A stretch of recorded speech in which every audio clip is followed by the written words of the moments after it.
Welcome to Pocket Fiction by Steve Cook.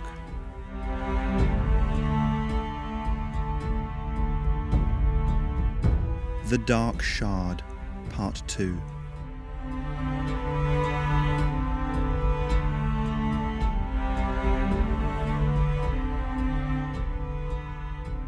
The Eldridge lay in dry dock, entombed beneath Southwark Park for 3/4 of a decade, lit on all sides by huge, power-hungry amber lights. Its once grey paint was grimy and peeling, variations in colour showing where parts of it had been removed. Almost everything of interest had been stripped from the ship in the last 20 years, down to the copper wiring in the conduits. As he walked along the gantry that ran around the room, Colbert shifted his gaze to the small hospital that had been set up on the foredeck, where the last of the crew spent their days. He passed over the small bridge that led down onto the deck, and made his way towards the small metal structure. Even through the rubber soles of his shoes, he could feel the strange vibration that constantly ran through the structure of the ship, the echoing resonance of the vessel's cataclysmic appearance in this dimension. Colbert pushed open the swing door and smiled at the duty nurse, who looked up in surprise. She was a matronly woman of about 50, knitting needles frozen halfway through a chunky scarf. "Good evening, Sister Marjorie. I've come to see the men." "Colbert? My goodness," the nurse said. "How long has it been since we last saw you?" "Too long, Marge. Too long." He stood to one side as she put her knitting down on the desk and manoeuvred herself out of the chair. "Has there been much change?" "You always ask, Colbert. So good of you." She took a white coat off a nearby hook and passed it to Colbert, then pushed open the door that led into the ward. No change. They're very much the same, day in and day out. Sometimes someone comes to talk to them, but honestly, it's been so long. You and I both know the truth. They're just marking time now. Careful, Marge. Nadine has eyes and ears everywhere. The nurse waved one pudgy hand. "Oh, pooh. There's no one down here that cares. Particularly not you. Not now." "You know, then, that I've left the company." Colbert looked back, but there was no physical presence to explain the chill that ran down his spine.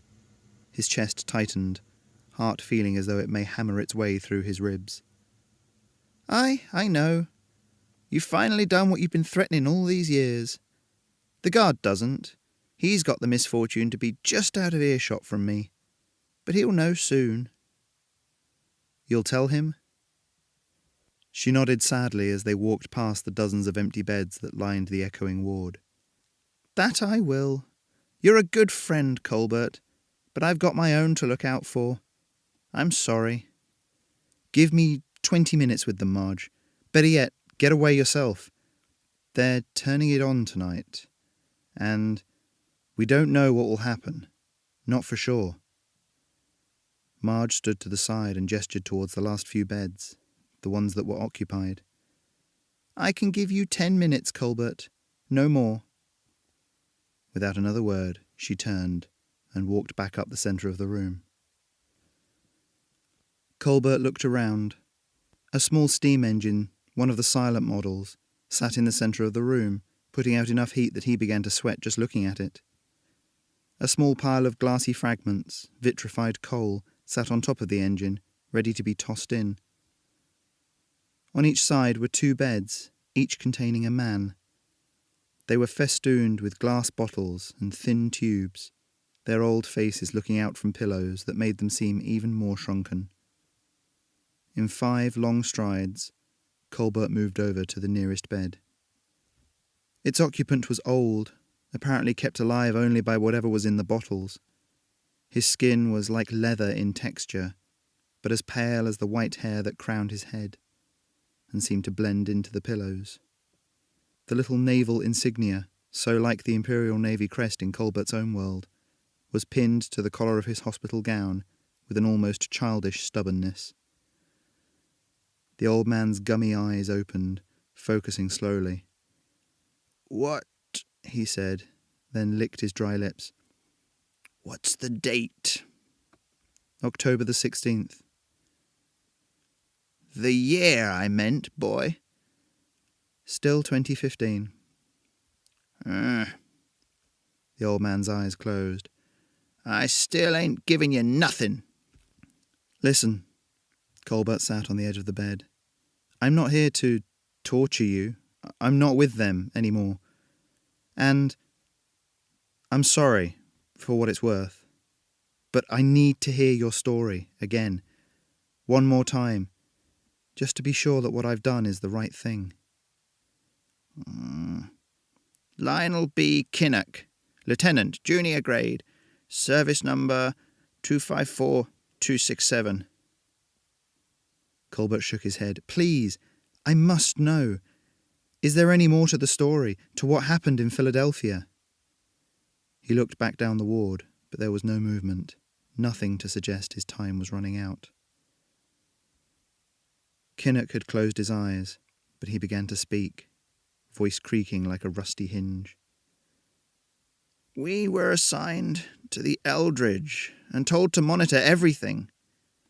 Found out later that we was a part of an experiment. Lab rats, to see if they could make things invisible. Turns out they'd invented teleporting or something. Moved us from place to place, but not just on the same Earth. One of your people said we moved in dimensions, whatever they are. There was a green light, that's all I know, and then screaming, people shouting, smoke pouring out. Whole ship went sideways. We'd half landed in a building, half in the Thames. Some of the boys, they was mad, shouting and screaming. Some of them... His voice tailed off and he let out a strangled cough. Some of them were sort of half-joined to the ship itself, fused into it like. We didn't know nothing, but your lot put us in chains, trying to get to some truth beyond what I'm telling you. He coughed and turned his head to one side to let a little dribble of phlegm escape his lips. This is the whole truth. Been down here now for all these years. Was fine at first, we was treated well. Then tortured. Came in waves. Then we were forgotten. Now?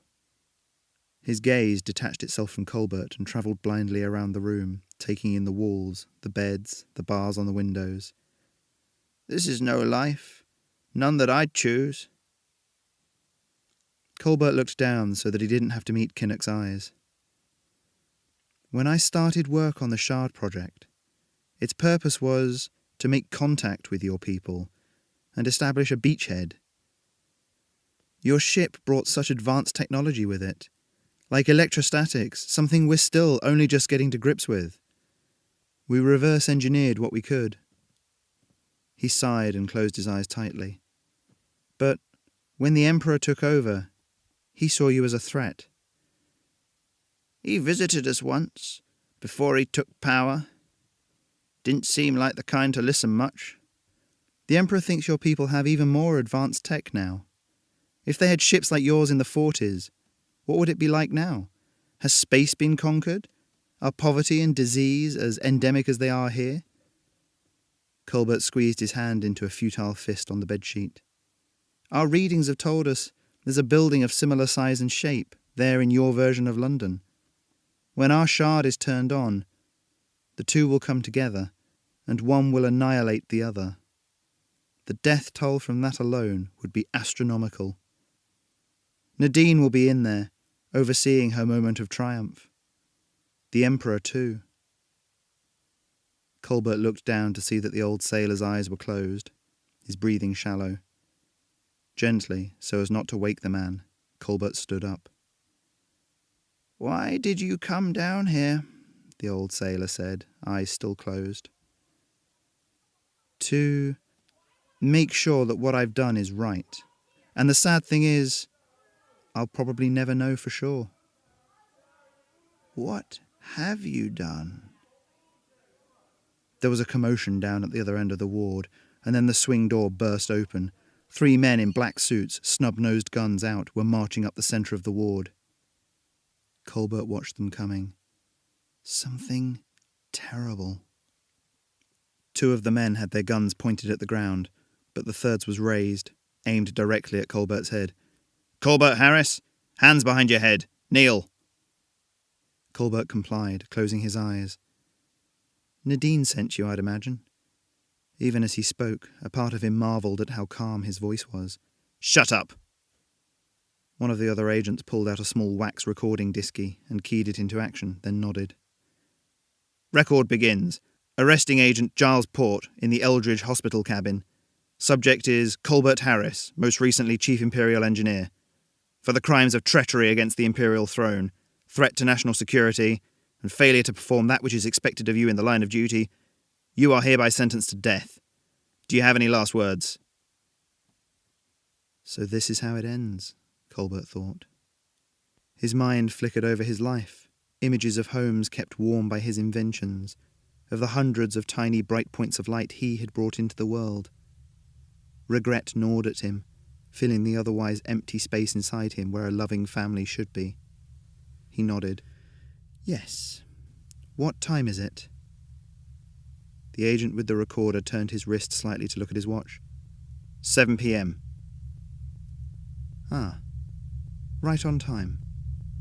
The agent's finger tightened on the trigger as a low rumble suffused the room.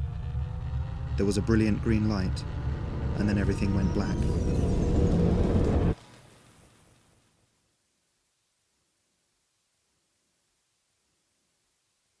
It took some hours before the smoke had cleared enough to evaluate the damage. By the time Francis, Colbert's assistant, made his way through the police cordon, the air was breathable again, and the first firefighters were taking off their apparatus. He ran up to one of them. "Are there any survivors? Nadine was in the shard when it—" But at the expression on the man's face, Francis tailed off. He walked to the edge of the immense pit that had once been Southwark Park, and stared down into insanity. The bones of London had been laid bare, layers of soil and stone simply vaporized as they tried to contain the intense energies. Below, in the subterranean dry dock, the remains of the USS Eldridge and the top third of the shard lay, fused together, girders coiled around with wire threading in and out of deck plates like plant shoots through a pavement, unmoving and as silent as the grave.